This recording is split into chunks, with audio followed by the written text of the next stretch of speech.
کہ سیاست کے اندر دروازے بند نہیں کیے جاتے، اور خاص طور پر اپوزیشن کی سیاست میں، کیونکہ جب سب ملتے ہیں تو سیاسی طاقت میں اضافہ ہوتا ہے، اور ہمیں سیاسی طاقت میں اضافہ کرنا چاہیے۔ ان کا یہ بھی کہنا تھا کہ میں بطور اپوزیشن لیڈر پنجاب کے اندر پیپلز پارٹی سمیت تمام جماعتوں کو ساتھ لے کر چلوں گا۔ اب اس ساری گفتگو کے بعد ایک بات تو بڑی کھل کے سامنے آ گئی کہ نون لیگ کے اندر اب جو دوسرا بیانیہ ہے، یعنی کہ ان ہاؤس چینج کے حوالے سے اور تھوڑی سی مفاہمت کے حوالے سے، اس میں پیش رفت ہو رہی ہے، اور جس کا اظہار خود حمزہ شہباز شریف نے کیا ہے میڈیا کے ساتھ گفتگو میں۔ اور اس کا مطلب یہ ہے کہ اب اس کی طرف پیش رفت ہوگی، اور بجٹ اجلاس کے بعد طریقے عدم اعتماد کے حوالے سے ٹھوس پیش رفت کا امکان پایا جاتا ہے، اور اگر جو سیاسی پیش رفت ہے وہ اسی طریقے سے جاری رہتی ہے تو پھر صورتحال ہم بدل سکتے ہیں۔ اسی صورتحال میں مولانا فضل الرحمان نے بھی آج میڈیا ٹاک کی ہے ملتان میں، اور یہاں پہ ان کا کہنا تھا کہ استعفوں کا آپشن اب بھی موجود ہے، اور استعفوں کے آپشن کو ہمیں استعمال کرنا چاہیے۔ انہوں نے کہا جی پیپلز پارٹی کے لیے راستے کھلے ہیں، لیکن جو پی ڈی ایم سے نکل گیا ہے، اس کا مطلب یہ ہے کہ اس نے پی ٹی آئی کے ہاتھ کو مضبوط کیا ہے، انہوں نے اپنے آپ کو اس کے ساتھ ایسوسیٹ کیا ہے۔ لیکن وہ اس سوال کا اس سیاسی پیش رفت کے اندر میرا یہ خیال ہے کہ مولانا صاحب نے یہ بات کر کے اس بات کی بٹوین دی لائنز تصدیق ہی کی ہے کہ نون لیگ جو پہلے استعفے کی بات کرتی تھی وہ اب پیچھے ہٹ کر ان ہاؤس چینج کی طرف جا رہی ہے، جس پر مولانا نے ان کو یاد کرایا کہ جناب استعفوں کا آپشن بھی موجود ہے، اور اس آپشن کی طرف بھی غور کریں۔ لیکن میرا یہ خیال ہے کہ اب استعفوں والی گاڑی اپنے اسٹیشن سے آگے نکل چکی ہے، اب وہ واپس ریورس گیئر نہیں لگے گا استعفوں والے آپشن کی طرف، یہ گل آگے بڑھ گئی، اب یہ اس سے پیچھے مڑنا مشکل نہیں ہے۔ اسی کے ساتھ اور سیاسی پیش رفت ہے، میں نے کل آپ کے ساتھ ذکر کیا تھا جہانگیر ترین صاحب کا، میں نے آپ کو بتایا تھا کہ وہ اہم شخصیت سے ملنے کے لیے اچانک اسلام آباد روانہ ہو گئے، اور میں نے آپ کو کل یہ بھی بتایا تھا کہ میں کچھ انفارمیشن اس حوالے سے حاصل کر رہا ہوں جو میں آپ کی خدمت میں پیش کروں گا۔ تو جناب گزارش یہ ہے کہ جہانگیر ترین صاحب کی اسلام آباد میں ہونے والی ملاقات میں ان کے گروپ کے آئندہ سیاست، سکوپ اور مقدمات اور اس قسم کے تمام امور پر گفتگو ہوئی ہے۔ جہانگیر ترین کے قریبی ذرائع کا یہ کہنا ہے کہ وہ اس ملاقات کے بعد بڑے خوش واپس آئے ہیں، بڑے ہنستے کھیلتے واپس آئے ہیں، اور ان کا یہ کہنا تھا کہ اس کا مطلب یہ ہے کہ کچھ ٹھوس یقین دہانی ان کو کرا دی گئی ہے۔ اب اگر ہم اس جہانگیر ترین والے خاص طور پر معاملے کو دیکھیں تو یہ خاصا آسان معاملہ نہیں ہے۔ اس کی وجہ یہ ہے کہ جہانگیر ترین اس وقت جو ہے وہ سیاست نہیں کر رہے، وہ سیاست کر رہے ہیں مقدمات سے اپنے آپ کو بچانے کے لیے، اس سے تھوڑا سا ریلیف حاصل کرنے کے لیے۔ سیاست اگر کرنی ہوتی تو 3 سال وہ خاموش بیٹھے رہتے، اس وقت بھی وہ سیاست کر سکتے تھے، لیکن اب سیاست کا مقصد یہ ہے کہ وہ اپنے اوپر دباؤ کو ہٹا سکیں۔ اور اب اگر یہ جو سچویشن اب جہانگیر ترین صاحب کی بن چکی ہے، اب اگر یہ بڑی ڈبل ایج گیم ہو چکی ہے، کیونکہ اب اگر ان کو ریلیف ملتا ہے تو حکومت کے جو مخالفین ہیں، جو اپوزیشن ہیں، وہ یہ کہیں گے کہ دیکھیں جناب اس کو تو این آر او دے دیا، اب تو ہمیں تو انکوائری کی سطح پر جیل بھیج دیا جاتا ہے، ان کو تو بالکل کچھ نہیں کہا گیا، ان کے تو تفتیشی افسر بھی چینج ہوتے ہیں، مقدمات کی دفعات بھی واپس لے لی جاتی ہیں، کہہ دیا جاتا ہے کہ جناب غلطی سے یہ جعلی اکاؤنٹس والی دفعہ اس میں ڈل گئی، تو ان کو تو ریلیف مل جاتا ہے، لیکن ہم کو ریلیف نہیں ملتا، ہمیں تو عدالتوں میں چکر لگانے پڑتے ہیں۔ خواجہ آصف کی مثال آپ کے سامنے ہے کہ ان کا 6ٹی مرتبہ ان کا بینچ تحلیل ہو گیا۔ کل جو ہے ہائی کورٹ نے کہ جج صاحب نے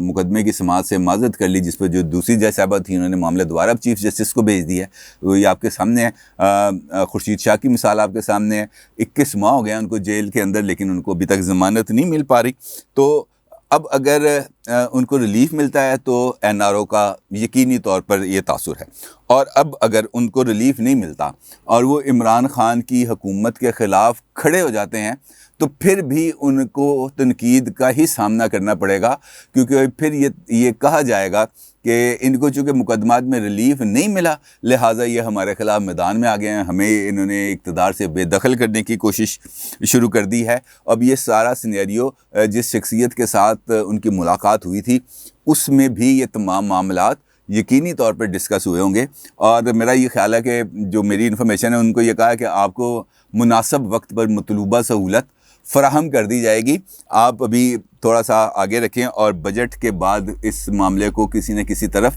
لگا دیا جائے گا۔ اور اب اطلاعات یہ بھی ہیں کہ پنجاب میں جو نون لیگ ہے اس کے جو رہنما ہیں ان کے بھی جہانگیر ترین صاحب کے ساتھ کچھ روابط بحال ہوئے ہیں اور آپس میں کچھ ایکسچینج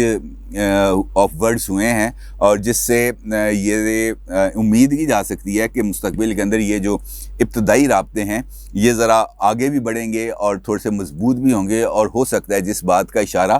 حمزہ صاحب نے اپنی میڈیا ٹاک میں کیا ہے کہ وقت آنے پر سیاسی کارڈ کو استعمال کیا جائے گا، یعنی کہ ان ہاؤس چینج کے آپشن کو بزدار سرکار کے خلاف استعمال کیا جائے گا، تو جہانگیر ترین صاحب اس ساری گیم کے اندر خاص طور پر پنجاب کے اندر بہت اہم مورا ہیں۔ اس پورے جو پولیٹیکل چیس بورڈ لگا ہوا ہے اس وقت، اس کے اندر جہانگیر ترین صاحب امیدوں کا مرکز ہیں اس وقت اگر دیکھا جائے تو اپوزیشن کی طرف سے، اور اگر یہ ان کی امیدیں بر آتی ہیں اور جو کہتے ہیں نا جی وہ برسات ہو جاتی ہے رحمتوں کی، تو پھر جہانگیر ترین صاحب بلو آئیڈ ہو جائیں گے اپوزیشن کے بھی اور اسٹیبلشمنٹ کے، تو وہ آلریڈی بننے والے ہیں۔ لیکن جو پولیٹیکل سینیریو ہے وہ خاصی حد تک اس ساری صورتحال کے بعد بدلنے والا ہے، اور جو مولانا فضل الرحمان صاحب ہیں وہ اس ساری صورتحال میں ذرا تھوڑے سے مجھے لگتا ہے کہ آئسولیٹ ہو جائیں گے، اور آئسولیشن کا تو آپ کو پتہ ہی ہے، پھر جب بندہ ڈپریشن میں آتا ہے تو پھر طرح طرح کی چیزیں سامنے آتی ہیں۔ لیکن اس ساری صورتحال کے اندر جو میں نے آغاز میں آپ کے ساتھ بات کی تھی، جو 2-3 محکمہ زراعت کے حوالے سے بات کی، تو اس سے زیادہ میں بات اس وجہ سے بھی نہیں کرنا چاہوں گا کہ آپ کو پتہ ہے کہ آپ آرڈیننس ایک آنے والا ہے اور اس آرڈیننس کے تحت زبان بندی کا حکم ہونے والا ہے۔ تو اسی صورتحال کے اندر مجھے یاد آیا کہ بلاول صاحب نے بھی آج ایک ٹویٹ کیا ہے اور ایک امیج شیئر کیا ہے، اس میں ایک بندر کی تصویر انہوں نے لگائی ہوئی ہے اور نیچے لکھا ہوا ہے منکی اسلام آباد، صرف 2 لفظ لکھے ہیں۔ اب اس کا مطلب کیا ہے یہ تو مجھے نہیں پتا، لیکن آپ خود سمجھدار اس میں سے جو مرضی مطلب نکالیں، آپ ذہین آدمی ہیں، میں تو آرڈیننس سے ڈر کے مارے کوئی زیادہ بات نہیں کر پاؤں گا۔ خیر، اب آپ کی کچھ آراء ہیں، بڑی محترم آراء ہیں، اس پر ذرا تھوڑی سی بات کرتے ہیں۔ میری ڈیسوزا صاحبہ کا کہنا ہے کہ ملالہ کو اس بات کی تردید کرنی چاہیے ورنہ اس کا تمام تاثر زائل ہو جائے گا۔ بالکل ٹھیک بات ہے۔ ویسے تو ان کے والد ضیاء الدین صاحب نے اس بات کی تردید کرنے کی کوشش کی، انہوں نے ٹویٹ کیا ہے وہ مفتی پوپل زئی صاحب کے ٹویٹ کے جواب میں، اور ان کا یہ کہنا تھا کہ ان کی بات کو ساق و سباق سے ہٹ کر بیان کیا گیا ہے۔ تو میں نے اپنے جو پچھلا ویلاگ ہے ملالہ صاحبہ کے حوالے سے جو میں نے کیا تھا، اس کے اندر وہ پورا جو انٹرویو کی ٹرانسکرپشن میں نے آپ کے ساتھ شیئر کی تھی، جس کے اندر وہ پوری گفتگو کا ٹوٹل جو سیاق و سباق کے اندر وہ باتیں جس حساب سے ہوئی تھیں وہ بھی میں نے آپ کے ساتھ شیئر کی تھی۔ تو اس کا مطلب یہ ہے کہ ملالہ نے اپنی والدہ کے ساتھ اگر ڈسکشن کی ہے اور ان کی والدہ نے ان کو روکا ہے کہ یہ بات تم نے نہیں کرنی، اور اس کے باوجود انہوں نے وہ بات کی ہے، تو اس کا مطلب یہ ہے کہ انہوں نے سوچ سمجھ کر یہ بات کی ہے۔ لہٰذا میرا نہیں خیال کہ وہ اس بات کی تردید کریں گی۔ ہاں، اس کو الفاظ کے کسی اور مفہوم کے اندر اس کو لبادہ پہنانے کی کوشش کی جائے گی، لیکن جو تاثر اس وقت قائم ہوگا میرا خیال ہے اس کا زائل ہونا کوئی اتنا زیادہ آسان کام نہیں ہے۔ پرویز راشد صاحب کا سوال ہے جی کہ اگر جہانگیر ترین والا معاملہ میرٹ پر کرنا ہے تو جو چینی ہے اس کی ایکسپورٹ کے لیے سبسڈی دینے والے بھی اتنے ہی مجرم ہیں اور ان کے خلاف بھی کارروائی ہونی چاہیے۔ بالکل ٹھیک کہا آپ نے، کیونکہ ایک طرف اگر جہانگیر ترین صاحب یا چینی سکینڈل کے اندر ملوث دیگر افراد ہیجنگ کرتے ہوئے، ذخیرہ اندوزی کرتے ہوئے، اس کی بلیک مارکیٹنگ کرتے ہوئے اس پر سٹا لگانے کے مجرم ہیں، ملزم ہیں، تو اس کے ساتھ ساتھ وہ لوگ بھی ملزم ہیں جنہوں نے یہ جو چینی ہے اس کی ایکسپورٹ کی اجازت بھی دی اور اس کے اوپر اقتصادی رابطہ کمیٹی کے فیصلے کے برخلاف ان کو ایک ہی دن کے اندر سبسڈی بھی جاری کر دی۔ تو عثمان بزدار صاحب جو وزیر اعلیٰ پنجاب ہیں، کیونکہ سندھ نے تو سبسڈی جاری نہیں کی نہ، اور باقی 2 صوبے تو سارے معاملات میں آتے نہیں، یا سندھ آتا ہے یا پنجاب آتا ہے، تو سندھ نے تو سبسڈی جاری نہیں کی۔ اس وقت میں تو وزیر اعلیٰ نے انکار کر دیا کہ ہم سبسڈی نہیں دیں گے۔ پنجاب واحد صوبہ تھا جس نے سبسڈی دی اور تقریباً 380 کروڑ روپے کی سبسڈی ان کو دی گئی۔ تو لہٰذا یہ اس بات کے ان کو جواب دینا چاہیے، اور خالی اس وجہ سے نہیں کہ یہ ان کو اہم شخصیت کی سپورٹ حاصل ہے، گھر کی شخصیت کی سپورٹ حاصل ہے عثمان بزدار کو، لہٰذا ان کو کچھ نہیں کہا جائے گا۔ قانون کی نظر کے اندر یہ اتنے ہی بڑے ملزم ہیں جتنے بڑے ملزم جہانگیر ترین ہیں۔ یہ آج اس معاملے میں بے شک نہ آئیں، اقتدار میں ہیں، عمران خان کے چہیتے ہیں، عمران خان کی امیدوں کا مرکز ہیں، لیکن کل جب پی ٹی آئی کی گورنمنٹ نہیں ہوگی، اس اسکینڈل کے اندر عمران خان صاحب کا بھی نام آئے گا اور عثمان بزدار تو کسی صورت اس میں سے بیل آؤٹ نہیں ہو سکتے۔ لال جان صاحب کا سوال ہے کیا کوئی قانون جھلو کو روک سکتا ہے؟ بڑا اچھا سوال ہے۔ اس کا ایک ہی طریقہ ہے جی، جو ڈسکا میں اپنایا گیا تھا کہ ووٹ کو عزت بھی دو اور ووٹ پر پیرا بھی دو، اور جس کے تحت وہ جو 20 پریزائڈنگ آفیسر تھے ان کے پیچھے پیچھے ہر بندہ گھوما تھا، اور اس کی وجہ سے یہ پورا حلقے پر الیکشنز نل اینڈ ویڈ ہوا تھا۔ بعد میں سیدہ نوشین افتخاری الیکشن جیتی تھیں۔ تو میرا خیال ہے کہ اب پولیٹیکل پارٹیز کو اس اپنے جو بیلٹ باکسز ہیں ان کی حفاظت کے لیے بھی کوئی خاص اسکواڈ بنانا چاہیے، جو پولنگ سٹیشن سے انتخابی عملے کو اپنی حفاظت میں لے، اپنے ساتھ ساتھ لے کے چلے اور ان کو ریٹرننگ آفیسر تک پہنچائے۔ باقی یہ جو مشینی ٹیکنیکس ہیں اس پر تو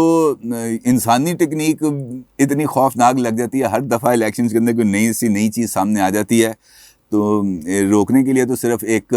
واحد چیز یہی ہے کہ آپ دل و جان سے اس بات پر قائل ہوں کہ ہم نے صاف اور شفاف انتخابات کرانے ہیں، اور اگر آپ دل و جان سے اس بات پر قائل ہیں تو پھر ہی صاف شفاف انتخابات ہو سکتے ہیں۔ ورنہ دوسرا طریقہ وہی ہے جو میں نے آپ کو بتایا کہ پولنگ سٹیشن سے انتخابی عملے کو دونوں تینوں جتنے بھی فریق ہیں الیکشنز کے وہ اپنے قبضے میں لے کر ان کو ریٹرننگ آفیسر کے پاس لے کے جائیں۔ اس کے علاوہ اور کوئی حل نہیں۔ اپنی رائے کا ضرور اظہار کیجیے گا۔ آپ کا بہت شکریہ۔ اللہ حافظ۔